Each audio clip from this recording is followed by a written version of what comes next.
Good morning, Brew Daily Show. I'm Neal Freyman. And I'm Toby Howell. Today, if you want to learn a lot in a short amount of time, this is the podcast episode for you. It's a special holiday show featuring the smooth-talking, fact-dropping Phil Andrews of Maxinomics. It's Monday, January 20th. Let's ride.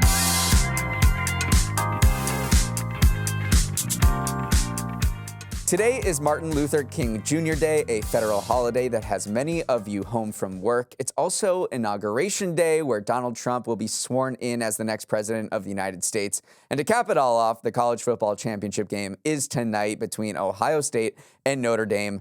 A ton going on. A ton going on. That's a great way to describe this episode that we taped ahead of the holiday. We talked to Phil Andrews, who is the man behind the Maxinomics brand for Morning Brew. This guy is a human encyclopedia. He can talk with expertise on topics ranging from autonomous cars to Costco's store design to whether the U.S. should buy Greenland. A true man of the world. We learned a lot from Phil, and know you'll also get a lot out of the conversation. But first, a word from our sponsor, Yahoo Finance. Neal, one of the beautiful things about investing is the earlier you get started, the more things compound. The best time to plant a tree was yesterday. The second best time is today. But a lot of people don't even know where to find a seed to plant. That's where Yahoo Finance can help. Tree planting and investing is way easier when you know what the heck you're doing. And if you want to know what you're doing, check out Yahoo Finance. Toby and I have been reading Yahoo Finance literally for years now. It helps us stay up to date so we can prepare for this show every day. But it's also a great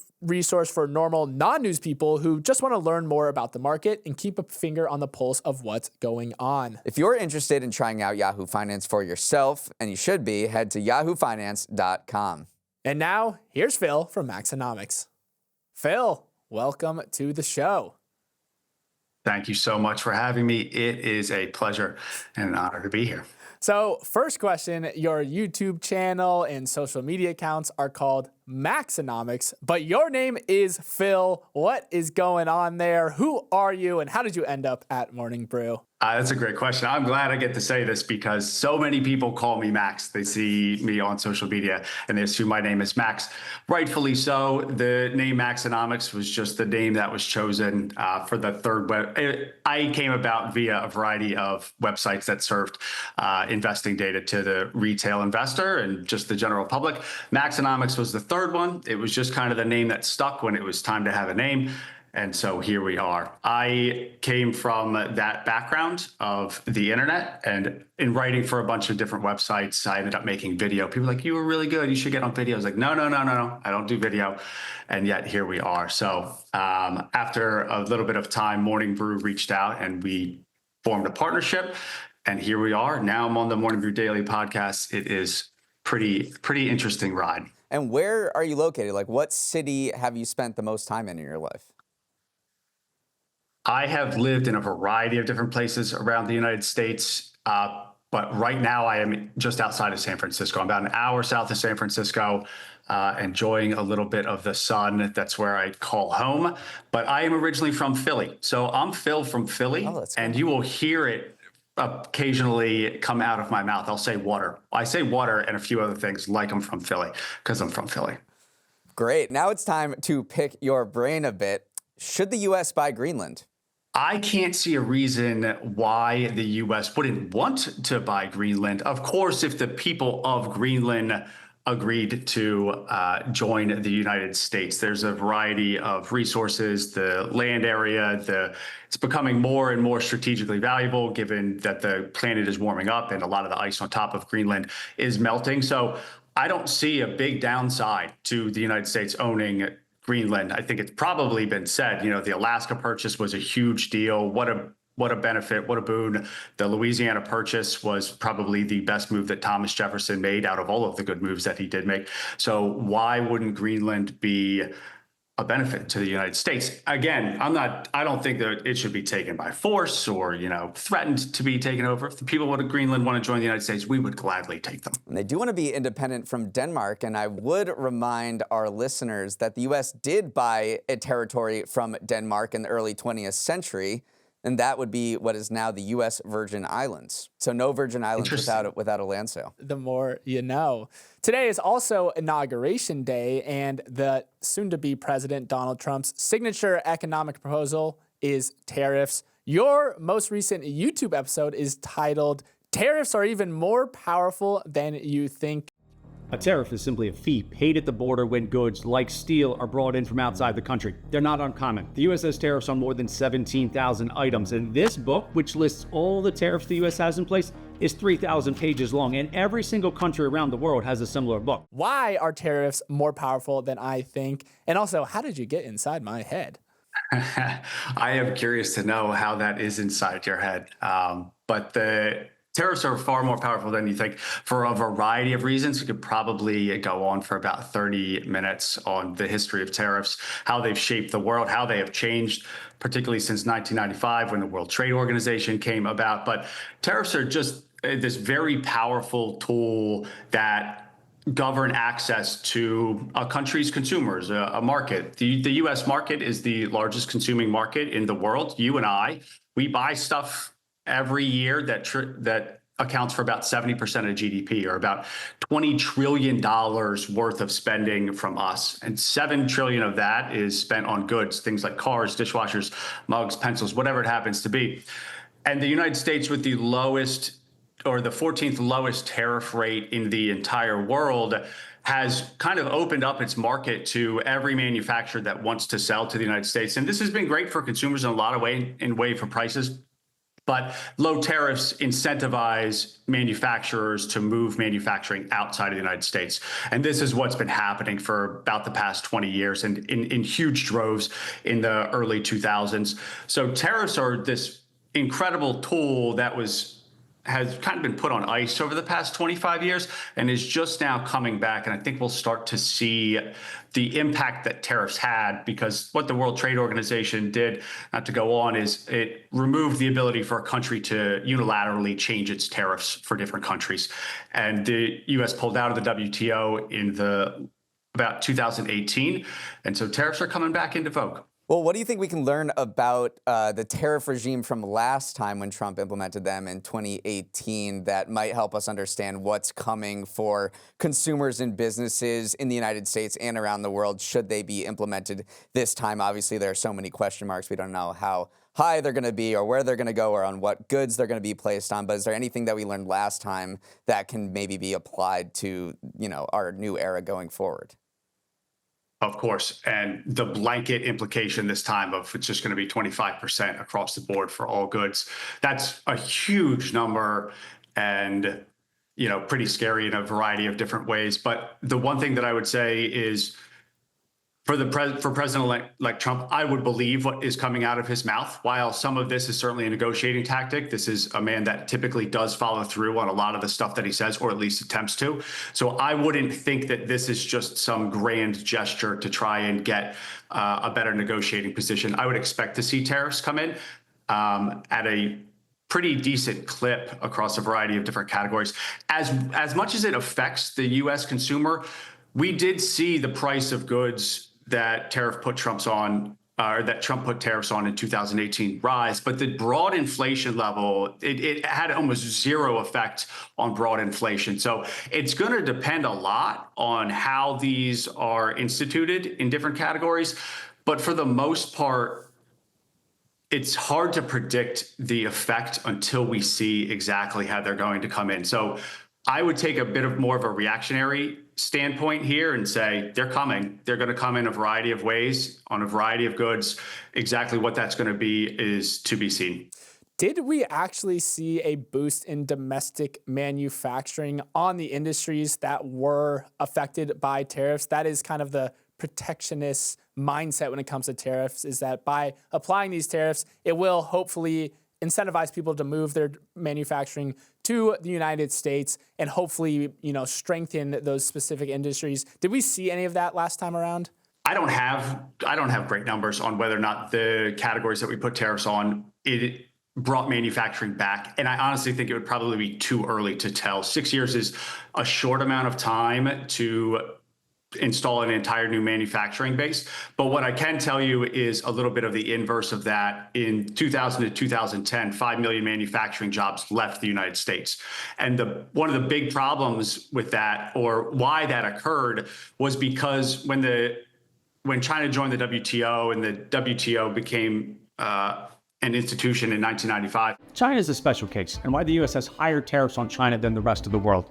China does not allow U.S. companies to sell to China the way the U.S. allows China to sell to it. And companies around the country looked at this and said, okay, well, if the United States can't raise tariffs in the next 20 years, like they can't unilaterally go in and just next year change tariffs on, say, mugs, then I can confidently move my manufacturing outside the United States and not have to worry that that's going to change and all my profit margins are going to be destroyed.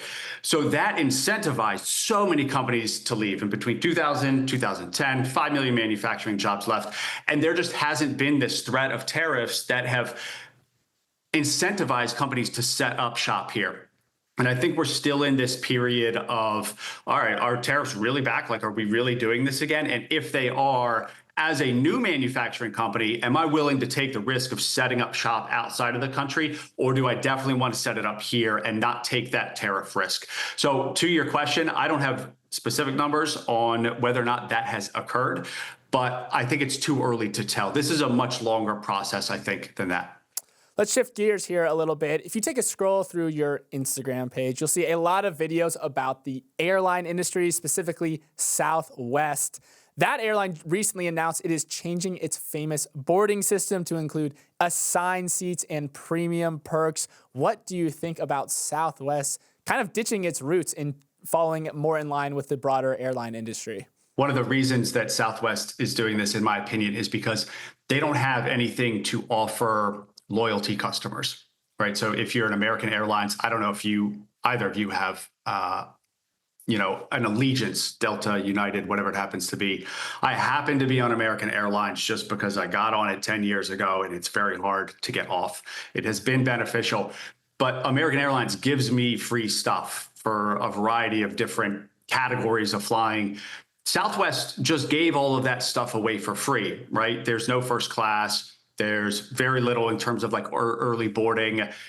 There's no lounge. Like there's nothing that Southwest had to offer to as a loyalty perk. And that has been good and bad. A lot of customers would say they love that about Southwest, but a big part of the traveling public now, especially our generations, the millennials and lower, love perks. They have travel credit cards. They have loyalty points. And they want those perks. The ability to be upgraded to first class is like a nice thing. So Southwest doesn't have any of that. And a lot of people are kind of tired of just the random boarding process. So I'm a little worried about Southwest as a company. However, they have great brand loyalty. So we'll see. And speaking of perks on flights, Delta and DraftKings just announced a partnership. It's very vague, but do you think we'll ever see gambling reach the skies? I'm wondering from a regulatory perspective how this would happen because it's state by state. Gambling laws happen state by state. And frankly, I'm not sure how that would play if you're taking a flight from California to Texas. How do you get over all those regulatory hurdles? Because there's been very light on details, I think that Delta and DraftKings are like, yeah, this would make a ton of sense. We've got people sitting in our seats for a couple of hours. Let's let them gamble. But I think executing this is going to be much harder than it seems. And actually, at the federal level, gambling on flights is barred on all U.S. commercial flights. So there is the potential that they go to the Trump administration and lobby, but it might render itself as a much more limited partnership than we want. I was about to say we want, but maybe then some people want. I think as you fly over each state where it is legal, it drops in and out when you're over that state's specific airspace. Right. So as you're flying over Vegas, get your bets in, and then once you hit, Iowa, it's done. Let's go up in altitude a little bit. You posted a video recently about the new space race. What is the new space race? If you look at a chart of orbital launches, this is taking a rocket and putting it in outside of the atmosphere and into space. In 1967, 141 orbital launches happened. We didn't hit that number again, 141 launches, until 2021. In 2021, we did 145 orbital launches. And if you look at the chart, it's just right like a stock chart that you really want to be in. It's just has gone vertical. 263 orbital launches this year, and the number is only going to continue higher. What's happened here is that the cost to put something into space has gone so low. SpaceX became the preferred launch platform used to put objects into orbit for U.S. companies, nations, and Western allies. This year, 90% of all payloads going to space, measured by weight, will be carried on a SpaceX rocket. 90%. That is an enormous competitive advantage, and it's likely that number goes up. So as the cost has dropped, people are looking and saying, okay, well, what part of space is valuable and do I want to occupy or want to be a part of? So the new space race has been a function of dropping costs and then everybody saying, well, I don't want to miss out. So this has been an entrepreneurial thing, but also militaries at this point in time. So this is the first time in space history that we have not just nation states and militaries, but we now have entrepreneurs saying, all right, let's go to space and do some stuff. Let's stick with this future-looking perspective. We've been promised self-driving cars for a decade now, but there finally seems to be actual momentum with Waymo racking up rides in San Francisco and expanding to other cities. How close is our autonomous future? Are babies born in 2025 ever going to need to learn how to drive a car? I think that the answer to that is probably no. I mean, an infant today, 16 years from now, we're looking at 2040. These probably are the not. betas. Yeah, generation beta. Yeah, the betas. We'll call them something else. Whatever the term is for AV riders that don't have driver's license. I mean, a lot of people in New York don't have driver's license, and a lot of kids get around by Uber now. It's way safer. I'm not a parent. I don't know if you guys are parents, but one of the things that whenever I've talked to parents is like, we would prefer for our kid to not have to drive. There's 35,000 car accidents that cause fatalities around the world, in just the US every single year. So if that number can be lowered, and I think it's hard to argue that autonomous vehicles aren't safer. I mean, we can get into little details, but over time it will become safer because autonomous vehicle doesn't want to look at its phone ever, or have a chat or drink coffee or whatever it happens to be. So I think the answer to that is yes. You live near San Francisco. Have you been in a self-driving car, and what's the experience like? I've spent a bunch of time in Waymos. I've probably taken 20, 25 trips in Waymos at this point in time. The first thing that you notice when you get in a Waymo is that it's private. There's no driver. I mean, I'm sure there's cameras and speakers in there, and I'm sure if somebody really wanted to listen to you, they could. But you get in there with somebody and you can talk about whatever you want at whatever volume you want. You can choose the music, like you can have a party. It's like your own little world for a little period of time. So it is very nice in a variety of ways. You know, the windows don't go down. You set your preferences once, and when you get in the next Waymo, preferences are there. The experience is quite elevated compared to what we have experienced with Uber and Lyft in the past. You are a big fan of Costco's business model, and frankly, who isn't $1.50 hot dog soda combo? You cannot beat that. What can the retail industry learn from the way Costco does things while maintaining their own identity? One of the things Costco does is maintain its own identity so well with the Kirkland brand. I think it's probably underrated. I mean, everyone talks about it, everyone loves Kirkland, but like Costco wine, the Kirkland brand is good. I mean, and so are a lot of their white label Kirkland products. So they give you this ability to just go in, wander around, and spend money on things that you really do need at a really nice price point without being pushy. There's really no sales. Things are just kind of placed where people can go find them, and they don't change anything, right? The $1.50 hot dog is such a good example. The CEO or CFO years ago, or it was a couple of years ago, I think you guys probably remember this. He was like, definitely used a curse word. He's like, we are not going to change the price of the hot dog. And I think that that's what people want, is they want that stability of a product and a brand saying, we are what we are. We're not changing it. Just keep coming and we'll keep giving you what you want. We've been talking about food a little bit, and you have posted some videos about fast food. Chipotle's market cap right now is around $76 billion. McDonald's is $200 billion. What does calories per dollar have to do with the gap between those two market caps potentially narrowing over the coming years? Sure. When you go and anytime we get food, right, it's calories. We are eating calories. That's kind of the point. So how many calories can you get for $1 was the premise of that whole video and series that I did, because it's what we do. I don't think that we instinctively think about it. You know, how many calories am I getting? This is a standard meal from McDonald's. Double cheeseburger, medium fries. There are 770 calories in this, and it was $9.03. For every dollar you spend at McDonald's, you get back about 100 calories. There might be promos and other things to lure people in the door, but the regular menu is going to come in at about 100 calories per every dollar spent. Now, this is a very typical meal from Chipotle. A chicken burrito, tortilla, rice, beans, chicken, cheese, salsa, lettuce, 1,080 calories. Cost? $10.85, about 100 calories per dollar. But just an eyeball test and you can see the calories in this burrito are much higher quality than McDonald's. There's fiber, real protein. Like, I can see the chicken cooking right over there. It's real. Vitamins, minerals. It's kind of crazy that you can get this quality of meal for the same price as McDonald's. And this has opened up a lot of markets for Chipotle. Fast food can go into smaller rural areas that don't have a affluent customer base because they have a lower price point. Chipotle is the first really kind of healthy fast food quick service restaurant that is able to do this, which has unlocked just this magnificently big market. So the runway for Chipotle at about 7,000 stores now, they could expand by, 500% across the United States over the next 10 to 15 years. A wise man once said that 3 out of every 100 people added to the U.S. population in the last decade have ended up in Phoenix. That wise man was you, Mr. Phil. What is the number one reason behind the growth of the Sunbelt, and what is the biggest risk factor that could slow its roll? It was cheap.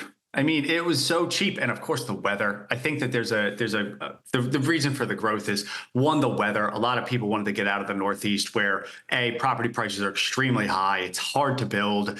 It's cold most of the time. And if you move down into the Sun Belt, where now electricity is much cheaper, it's prevalent. Like, you can run AC throughout the year without a window unit. Like, the advances in air conditioning have made the Sun Belt in the really hot areas like Phoenix and Arizona and Southern Florida attractive. Like, without air conditioning, this really wouldn't have happened. And there are few advances that have happened over the past 30 years that have just made it better and better. Not that people didn't live there beforehand, but this has helped for things like industry. You can now set up a big office building in Phoenix and it will remain cool and people can work there. So you can have more jobs in these types of areas. So this is a big part of the growth. But I think housing prices are not cheap anymore. And if you talk to anybody in the Sun Belt, in places like Phoenix, in places like Nashville, they complain about the influx of people. So before, it was this like niche little thing like, oh, you're moving to Nashville, and people are like, oh yeah, it's great here.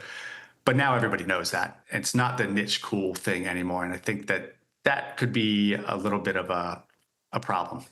Okay, the year is still young, so Toby and I put together a few predictions for 2025. We'd love for you to rate these takes on the likelihood of them happening on a scale of me dating Dua Lipa to Tony Romo predicting a football play. In other words, not going to happen at all to very likely. So Toby's going to go first. My first prediction, the AI bubble pops. NVIDIA stock falls 50% as big tech companies reduce their spending on chips.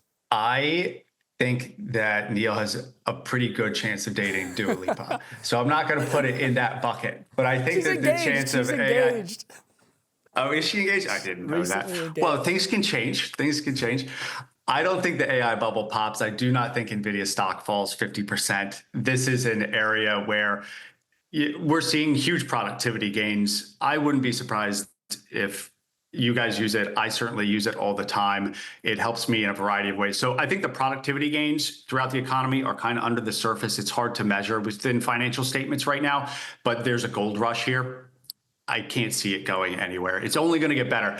I wrote code for the first time a little bit ago, and the tools available for writing code are so good. And so the people that write code are also the people that develop AI, and I just can't see them pulling the plug on this. They're just going to want to make their job easier and easier. Okay, next prediction. Apple intelligence fails to ignite a new round of iPhone buying, putting CEO Tim Cook in the hot seat to find Apple's next big thing. I think this falls in the middle. Tim Cook hasn't been on the hot seat for a little while. There have been some failures. I think on a scale of 0 to 10, a flop. Yeah, Vision Pro was Vision Pro, a big swing, but big flop. Yeah. I give this a 6 out of 10. Getting closer to Tony Romo. There you go. All right, next one. Tariffs reignite inflation, and rather than cutting rates, the Fed hikes rates at least one time next year. Low. I say this is a possibility. I would never assign a 0, but I think the incoming administration will want to avoid inflation at all costs, because if you get tagged with inflation, your group is going to be out of office. So I put this at a 2, though I think that there will be plenty of headlines around this, but low. Let's see what you think about this next one, our second to last one. Starbucks' stock more than doubles after returning to sales growth under new Star CEO Brian Niccol. I would say there's a strong yes there. Yes. I would go in the 7 to 8 to 9. I might high five Tony Romo on this. I think Starbucks has a renaissance over the next 12 to 18 months. Because you trust Brian Niccol, or because you think that they're going to figure out their cafe situation, make it a more pleasurable experience to get coffee there again? I think I trust Brian Niccol to do exactly that. He's very good at this. And already what you see is him slimming down the menu, all of the things that I think we all went to Starbucks and were like, why are they serving olive oil drinks? Why is the menu 5 pages long? Like it can be a much more pleasant experience. I think a lot of people like Starbucks. The brand has such good affinity. So I trust Brian Niccol to get this back on track.